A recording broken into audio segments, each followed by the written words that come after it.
Hey everyone, JagTagger93 here, doing something a little different today. I originally wanted to review this Doom mod that you see I'm playing here. This Doom mod is called Innermost. It is actually a really fun mod to play through. It's a bit short, and when you learn it, you can play through the entire map pretty quickly. I mean, heck, most of the map isn't even required to go through. It's a non-linear map, pretty short, but a lot of fun to try to speed through. So definitely play it and give it a shot. It'll keep you busy for a little bit, and definitely try it on ultraviolence or even nightmare mode to get the most bang for your time. But anyway, last night I saw Halloween 2018, and I just have to sit down for a bit and get my thoughts out there because I'm not really sure what's going on. I mean, I'm not sure if this movie is. Okay, first let me preface this by saying this is only my opinion. If you liked the movie, awesome, great. I know a lot of people did. Maybe it's just me. Maybe I came into the movie wanting something different. Maybe I came in hoping to see Halloween the original all over again. I don't know, but maybe it's just me. I'm just not sure if this movie is actually a bad movie or if it's a movie that's a good movie, a capable movie, but not what I expect out of a Halloween movie. Or if my, radar for what makes a good and bad movie is just completely off. I mean, I really liked the Venom movie, and that has a 30% on Rotten Tomatoes. And I really hated the Spider-Man Homecoming movie, but that got critical praise as well. Sometimes my opinions line up with public opinion. I thought the Slenderman movie was probably the worst thing I've ever seen in a theater in some time, and thankfully the critics agreed with me there. And Searching was critically praised, and that is my personal movie of the year. That movie was amazing. But here, I mean, I saw the movie, I came out kind of confused at what I just spent money and saw. And then I checked the ratings, and Rotten Tomatoes has it at 80% right now. Most of the user ratings on IMDb are glowing, and I'm not really sure what it is. I mean, this movie just seems kind of all over the place. I'm going to do a spoiler-free review here, and then later I'll get into spoiler territory. I'll let you know when that is. But yeah, this movie is just all over the place. There's subplots that are introduced that are don't amount for anything moments later. There's some twists and turns, and I give them credit for trying to do things unique. They keep the personality, if you can call it that, of Michael Myers pretty authentic to what Michael Myers should be, which is great. They don't, there's no talking. He doesn't talk, and they do tease that actually, but there's no talking. Thankfully, he doesn't sing, he doesn't dance, nothing at all like that. He is still the unpredictable shape as we have come to know and love. Besides that, though, I mean, it just doesn't feel like a Halloween movie. There's a lot of overproduction here. What I mean by that is a lot of this movie is way too brightly lit. It's almost as if the whoever is doing the directing or directing the cameras or sets up the shots has no faith in the audience to look at what they want them to look at. So every other shot is just close-ups of people's faces of talking. They can't hold on a shot for more than 5 seconds. I can't really see the scenery or the sets because every single shot is right on an actor's face again and again, and they cut to another actor, cut to another actor. And a lot of movies do that, but for a Halloween movie, I kind of want to see the setting. I kind of want to see the scenery. I need that ambience, and I don't really get that here. A lot of the other Halloween movies, the ones that I like, do that. The original, for example, has a lot of great open scenes of the houses, the street, and it all builds a kind of foreboding atmosphere, especially with how little is visible. So you're looking in there and you're looking for the shape to appear. Sometimes he does, sometimes he doesn't. The second movie had some great shots as well with the inside the hospital. Perhaps most memorable being the when they cut back to the nurse who was drained for blood. Just ghastly and just great looking. Halloween 4 has a number of very ambient locations as well. I've really enjoyed and remembered the schoolhouse scene. Also, the opening credits to Halloween 4, even though it's very different with how it opens versus the other Halloween movies, the creepy farm opening is pretty memorable. I mean, heck, even Halloween 5, which had a lot of problems, still nailed the ambience in a lot of areas, especially that farmhouse where those teenagers end up getting murdered. But still, great ambience in that movie. And here you don't really have that, again, because of how the movie's shot. I don't really see the homes too often. I don't really see the streets. I don't really see much of anything, any of the scenery, and that's so important in a Halloween movie, at least for me, because when I think of Michael Myers, I don't think of him as a solitary figure. I see him as emanating from those dark corners, from under children's beds, from the closets, from those dark areas where we can't quite see, and your imagination kind of makes manifest a monster. He's the shape. That's what I like thinking him as. And here, yes, he does stalk, he does pop out, but it's popping out, and it's not really like, how should I put this, emanating from the darkness like how he does in the first movie. Again, this movie is very, very well lit. Towards the end of the movie, they go to Laurie Strode's house, and it's a bit better shot. It's not as well lit, but everything else, I mean, it's supposed to be Halloween night, and yet it looks like the sun's out, and it just kind of kills it. I also love it too when there's ambient lighting or ambient colored lighting being used. If you've ever seen any of the older horror movies, you might know what I'm talking about. For example, in the Aliens movie, dark blues and dark blue color schemes dominate that movie. In Alien 3, we have a lot of orange and yellows, and that color scheme dominates that movie. I'm a firm believer in using colors to portray a theme or a feeling, and in the original Halloween movie, again, it's a lot of dark nocturnal blues and against the night sky, and that works really well. But yeah, no, here it's just a mess regards to ambience, and like I said, the subplots, I'm going to get into that a bit later once I get into spoiler territory, don't really amount to anything and just kind of seem like a waste of time, especially since time is so important in this movie, because this movie tries to establish not only Laurie Strode as a protagonist, but two other characters as well, her daughter and her granddaughter as protagonists as well, and they really do fight for screen time. I mean, they give a lot of screen time to Laurie Strode, but we don't really need that because we kind of know who she is, I think maybe. There's a little more to her, and I get to that in spoiler territory later, but, I don't really know very much about her daughter or her granddaughter. They try to bring it up every now and then, but it gets compounded between a subplot with the reporters, a subplot with Dr. I think his name was Dr. Sartain. They call him the new Dr. Loomis, by the way, in this movie, and that had me fuming. Oh, and there's a great development there. I'll get to that later, but Jesus. Anyway, there's all these different subplots that kind of make it hard to follow any of these characters and really care about any of them. And you need that too for a good horror movie. I mean, the difference between a horror movie and an action movie, in my opinion, is the degree to which you sympathize or at least empathize with the people being terrorized.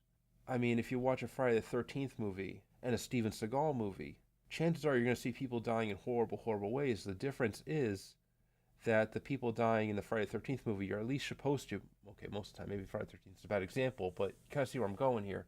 You're kind of supposed to at least empathize with them.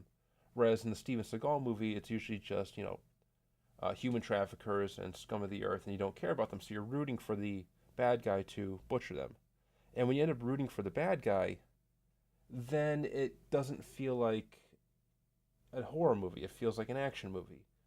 Now, in this movie, do you root for Michael Myers? You don't, thankfully. They do enough here to make Michael Myers clearly the villain, which I liked. There was even a moment, which I'll get to in spoiler territory, where the audience in the theater actually started booing. Like, boo, that's not cool. So I was actually really happy to have that scene in there when that happened, to make it clear to the audience, yes, Michael Myers is not an anti-hero. He's nowhere in the spectrum of a hero. He is evil incarnate. He is the villain. You are not supposed to rooting for him at all. You're supposed to be pulling for the human victims and at least feeling bad for them. But the issue is the movie doesn't really do enough for most of his victims to really, for us to care either way. The ending, too, is very rushed. It just kind of comes out of nowhere and just ends very abruptly. It almost reminds me of the Rob Zombie ending, actually, with how abrupt that was.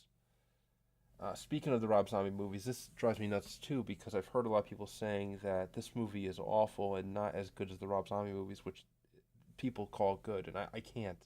The Rob Zombie movies I thought were dreadful as well. I thought they were awful. Completely missed the point of a Halloween movie, and this one does it too in its own way.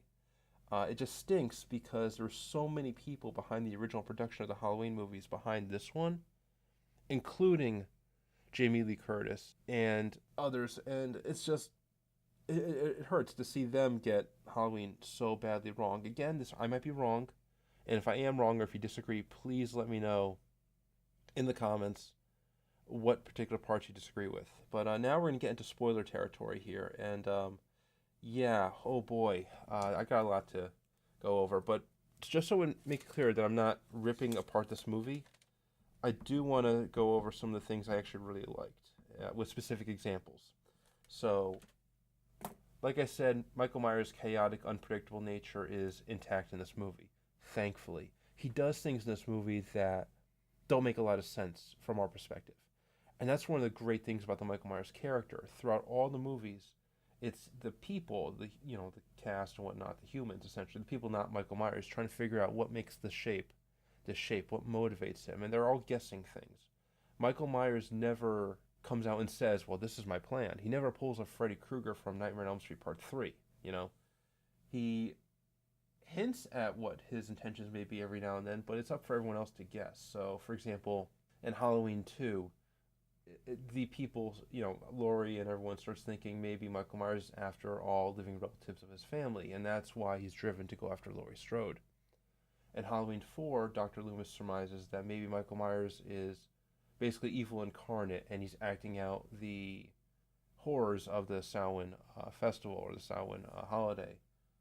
Halloween 5, and Halloween 6 is where we get the cult of Thorn, and then we have this Thorn cult postulating what makes Michael Myers do things. He has to kill all of his living relatives to fulfill some sort of pagan prophecy or whatever.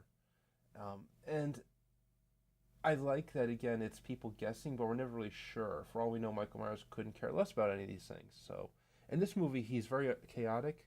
He's still doing things like positioning the bodies of his victims in very odd and bizarre ways. He is very random with his killing as well too, which I like. And I say random mainly because we don't understand his logic. I'm sure there is something there. At least I like to think there is something there. Or maybe it is really just evil incarnate and chaos incarnate, but he will do things. He will, I mean, in this movie, again, we're in spoiler territory, he does actually murder a child. There's a scene where the transport bus that's meant to transport him to another facility crashes. A father and son pull over to help the people. They both get killed, with the son having his head smashed against the, I think, dashboard repeatedly by Michael Myers. Thankfully, I'm not a fan of when movies kill children or animals for that matter. Just even though I love horror movies, but you have to do it right. And here it did it right. It wasn't done overly grotesquely. Thankfully for the poor kid, it was a quick death. And again, it made it very clear to the audience, and as it had to do, that Michael Myers was or is a bad guy. You're not supposed to be feeling any kind of empathy for this individual.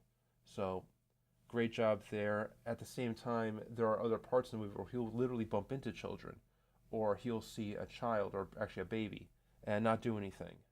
Reminiscent of how he acts in the other Halloween movies, where we've seen him bump into kids and not do anything, or in Halloween 2, where he's in a maternity ward, and he doesn't slaughter any of the infants there. So we don't really know what it is. I mean, before we saw him kill a kid, I always theorized that Michael Myers was kind of Halloween incarnate. At least I used to think that with Halloween 1 and 2. And he won't terrorize children because Halloween is meant for children, but he will terrorize adults whom the holiday isn't really meant for. That was my own little headcanon. I always love doing headcanons with the Halloween movies. But anyway, that's something good. I also appreciated the ballsy move. I mean, granted, it doesn't pay out well for them in this movie, I don't think, but they took a chance here. You have these potential protagonists, these two reporters, that the movie opens with. In the trailer, there's that scene with the people interviewing Michael Myers at that mental asylum. And these two reporters are really carrying the action and carrying the story for the first, I'd say about 10th of the movie, but for that first 10th, maybe not 10th, maybe a little longer, maybe first third. But anyway, for that first portion of the movie, it's following them, but they die. Michael Myers kills them both. So ballsy move there, movie, killing off your protagonists, pulling a psycho on us. And then after that, the movie just kind of searches for its new protagonists, and then that's where we get the problem with what I said with Laurie Strode and her family kind of fighting for screen time. And, that's a real shame. It really seems like characters are more often than not, when they're killed off, they're used as plot devices. Michael Myers, when he kills the two reporters, he immediately gets his mask back. And he saw the mask because the reporters, for whatever reason, decided to show him the mask at the very beginning of the movie. So it almost seems like the reporters are there less as a ballsy move from the movie's perspective of trying to do something new, as opposed to just a way for him to get his mask back. Later in the movie, there's quote-unquote new Loomis. And man, it hurts saying that. And it really hurt hearing Laurie Strode call him that, actually. Oh, so you're the new Loomis. Great. Ugh. But anyway, we do have a doctor for Michael Myers with an accent, of course, older man. And he is fascinated by Michael Myers, as Dr. Loomis was. The movie seems to forget about him. At least he doesn't really follow him for too long. I mean, he appears at the very beginning, then disappears, then reappears towards the middle of it. And he's with the police trying to find Michael Myers. We've seen this before with Dr. Loomis. Okay, we're in familiar territory. And then the police do the smart thing. The officer takes his cruiser and drives it right into Michael Myers, hitting him. He gets out to finish the job, but new Loomis is protesting. New Loomis is saying, no, you can't kill him, you can't kill him. And I for a moment, I was kind of stuck by this, because if he's a new Loomis, it would be the opposite. New Loomis, or the original Loomis, actually, rather, the original Loomis would be saying, kill him, you must kill him, if not, I will. And the sheriff would be the one trying to talk him down, but here it's the opposite. Here it's the officer wants to kill him. New Loomis is saying no. And then New Loomis, the movie goes to crazy territory here for a bit, but New Loomis has a pen that apparently doubles as a pocket knife. Yeah. And he stabs and murders the police officer. Then he takes Michael Myers, who's unconscious, puts him in the cruiser, and escorts him over to, I think, where Laurie is, because he wants them to meet, because he's fascinated with Michael Myers and he wants to hear him speak so badly. And I'm kind of hoping there's more to this character for why in the blue hell he's doing this, other than I find my patient fascinating and I want to hear him talk. I need a little bit more than that to assume that this mild-mannered, law-abiding citizen, I would assume, is now crazy. He gets killed off immediately after by Michael Myers, of course, which, you know, he claimed that he studied Dr. Loomis's work, and if he really studied Dr. Loomis's work, he would have known that helping Michael Myers doesn't go well for you.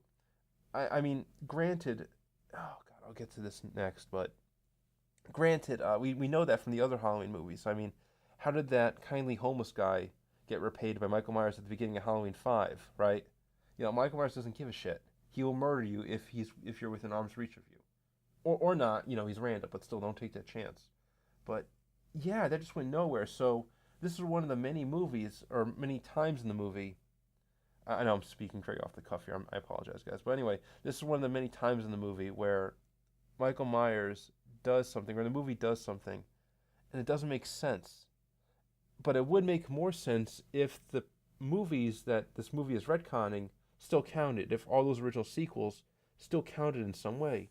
As soon as New Loomis murdered this police officer, my immediate thought was, hey, the Thorn Cult is back. He must be a member of the Thorn Cult. Or maybe they're reintroducing the Thorn Cult in some way, because that would kind of sort of explain why he's protecting Michael Myers. But no. No, not at all. So, and we remember the Thorn Cult from Part 6. Throughout this movie, there were times where I was being reminded of the other movies and just wishing that they would at least nod to them. I mean, so Michael Myers towards the end of the movie encounters Laurie Strode and her family at Laurie Strode's survivalist compound, because Laurie Strode, since the events of Halloween 1 apparently, has become a survival nut. And so much so that she's driven off members of her family. She's actually, according to this movie, had 2 divorced relationships, has an estranged daughter. When I heard that originally, I thought it would be Jamie Lloyd, but it's not. It's this one. And an estranged granddaughter. But anyway, she became a survivalist nut and just obsessively paranoid. And that doesn't make much sense, because, well, if only this movie went...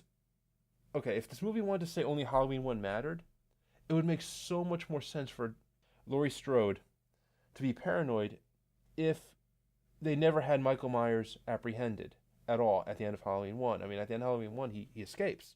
We don't see him get apprehended. And if they did that, Michael Myers would still have his mask. And if they did that, just had this movie open with Michael Myers still on the loose after 40 years, But with Laurie Strode being paranoid and following and tracking his movements, almost like Tommy Doyle did in part 6, then it would make sense why she's paranoid, because he's still out there and she's the one, quote unquote, who got away. There's more that got away, but anyway, that a little later. But anyway, it would make so much more sense if she was survivalist, nuts, and paranoid, if he was still out there. And I'm not really sure why they didn't just do that. Instead, in this movie, you're just supposed to assume that Michael Myers was apprehended after Halloween 1. We don't see it. And they could have had Halloween 2 in there, too, because if they had Halloween 2 in there and treated that as canon, but this one retcons that badly. But if they at least treated Halloween 2 as reason, you can explain why Dr. Loomis died, what happened to him. He died in the explosion at the end of Halloween 2. You could explain why Michael Myers has been on ice for so long. You can say he was in a coma for for such a long amount of time, and then needed physical rehabilitation. And Laurie Strode being worried about the day when he's finally able to walk and move on his own. You could have had that, but no, this movie throws all that out the window. It also throws out the window the idea that Laurie was related to Michael Myers. Now, if they kept that, again, there would have been some sort of reason why Laurie believes Michael Myers will come for her. If she is actually his relative. But no, they come right out in the middle of the movie and say, oh, no, that's just some story that people made up. Now, when I saw that in the trailer, I had a theory that that it's actually true, that she really is related to Michael Myers, but because she wants a normal life, or at least a normal life for her family, she tells everyone it's not true, it's not true. But deep down inside, she knows it's true, but can't tell anyone, but she's always preparing anyway, because she knows it's true. But because she knows it's true, but can't tell anyone, she comes across as paranoid and delusional, like, why is he going to come after you? And she can't say the real reason. That would make a lot more sense, but does this movie do it? No. I mean, there's a lot of things about this movie that would make sense if they did the obvious thing, but they don't do the obvious thing, and it hurts the movie. I remember getting on the trailer for having a scene where Michael Myers appears in a closet, a bedroom closet, that the entire scene is just stupid, because the babysitter tries closing the closet door while the closet light is still on. I remember watching the trailer before we see Michael Myers behind the door. I remember thinking, okay, why in the blue hell is the closet light on if you're trying to close the closet door? Unless you want to waste energy. No one does that. I have a closet light. When I close the closet door, the closet light's off. It doesn't make sense to keep it on for the closed inside. So, when I was watching the trailer, I'm like, why the hell is that light still on? Unless, of course, there's something in there that we're supposed to see, and the people behind this movie have no faith in the audience to be able to see the thing they want them to see without it being lit up like a Christmas tree. Right? And lo and behold, Michael Myers is there, lit up like a Christmas tree in, stark light. So, obvious thing is to turn off the light, right? Have a little bit of darkness before you reveal Michael Myers. Obvious thing, have an actual reason why Laurie is more paranoid than what she is. I mean, again, if you had the events of Halloween 2, you could have easily done that. Laurie was stalked by him even more, and she witnessed him survive a hospital explosion, essentially. So she knows he's an unkillable force. That would make a lot more sense. But no. Now, earlier I said that they teased that Michael Myers is going to talk. With how stupid this movie had been in a lot of areas, in my opinion, I really thought that was going to happen. Thankfully, that doesn't, but you see a lot of Michael Myers' unmasked face in this movie. Now, they try to do it subtlety, but this movie's strong suit is not subtlety at all. So you'll see in the background his face is blurred out, or you'll see his cheek, or you'll see his chin, or you'll see one of his eyes very briefly. But by the end of the movie, if you mentally put it all together, as you likely will, again, this movie thinks the audience is stupid in my opinion, but you'll come away with a pretty solid idea of how this old man essentially looks under the mask. Really awful, really terrible that they kept doing that and kept teasing Michael Myers' face, and they did it so much, they end up ruining any kind of surprise. Perhaps one of the most tragic things about this movie, though, is, again, Laurie Strode. She comes across as just paranoid, delusional, and there's no kind of resolution at the end of the movie that she's over it at all. It just kind of abruptly ends, so for all we know, she still probably will be paranoid that Michael Myers is out there, because Michael Myers dies in a kind of explosion in Laurie Strode's survivalist compound. There's some nice scenes there. I really like the scene later in the movie with the mannequins, actually. That was really well done. Quintessential Michael Myers. And it's not brightly lit. It's great. But, yeah, that the whole thing with Laurie Strode doesn't make much sense. I mean, we're just supposed to assume that she's traumatized from the events of one, and traumatized so much that she becomes Bert frickin' Gummer from Tremors, stocking up on guns and just a complete survivalist. I don't doubt that this must have been traumatizing to her, but I don't think it would be any more traumatizing than what it would be for the kids that were babysat that night, Tommy and Lindsay, or would it be any more traumatizing for the family who had lost loved ones, brothers, daughters, sisters on that Halloween night, in so long ago, 40 years ago. So I don't know. It's just odd. Also, too, it's very odd that this Halloween movie doesn't have any dogs get killed. They kill off a child to make it clear that Michael Myers is the villain, but no dogs. And we know Michael Myers' repertoire with dogs isn't that great. So, yeah, probably one other thing that bothered me too, and then I'll stop because I'm kind of running out of ammo now. But the opening credits, I was about ready to walk out right then. I was hesitant with this movie. I wanted it to be good. I had hope it would be. There was hope there, but I was worried about how overproduced this movie would be and how much that would hurt the creep factor of it. And with the opening credits, it opens with a CGI pumpkin being inflated, a CGI jack-o'-lantern being inflated. And as soon as I saw that, the CGI jack-o'-lantern being inflated, I started laughing hysterically. I was like, you got to be kidding me with this shit, really? It's like they understand, or at least are aware of the quintessential components of a Halloween movie, but don't get the essence behind it. And again, the movie is shot in a manner that I just can't stand, where, especially for, it seems it's at its worst at the beginning of the movie, and gets a little better towards the end, but they can't hold on a shot for more than 5 seconds. They just love doing quick shots to people's faces again and again as they're talking, and it just gave me a headache. Last bit, and then I'll end the review here. The ending is, again, very abrupt. Michael Myers explodes in a fire. Laurie gets away with her daughter and granddaughter, who, again, I don't even remember their names. I have a bad memory, I'll admit that, though, but I don't remember their names, and the camera zooms in on a knife that I think the granddaughter was holding that has blood on it. And that's it. And I'm not sure what we're supposed to assume by that. Is it assuming that she's going to be, kind of like, is it the Jamie Lloyd ending from Halloween 4, where we're just supposed to assume that she's now going to be the new Michael Myers and do something terrible with that knife, or what? I don't know. And again, we don't get any resolution at all with Jamie Lee Curtis's character, Laurie Strode, and her family. Her husband, boyfriend, I don't know. All I remember about this guy was he was annoying, and he said he knew jiu-jitsu. And as someone who loves martial arts, I was really hoping for that to be a thing. I was really hoping he would double leg Michael Myers and attempt something. But no, it doesn't happen at all. He goes out after Michael Myers with a handgun, and Michael Myers chokes him out, actually, as ironic as that is. Not with a rear naked choke, but with I think with a cord or something or other. But yeah, just that ending just ends really abruptly. And that's it. That's how I'm feeling here. Let me know if any of my points are off base. Let me know if there's more to this Dr. New Loomis character that I missed. Let me know if there's something more to the reporter characters other than plot exposition and getting Michael Myers' mask.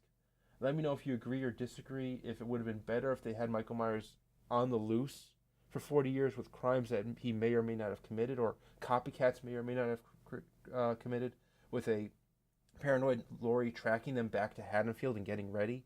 I think that would have been a lot better, but let me know if I'm off base. Let me know if you liked the movie or didn't like it.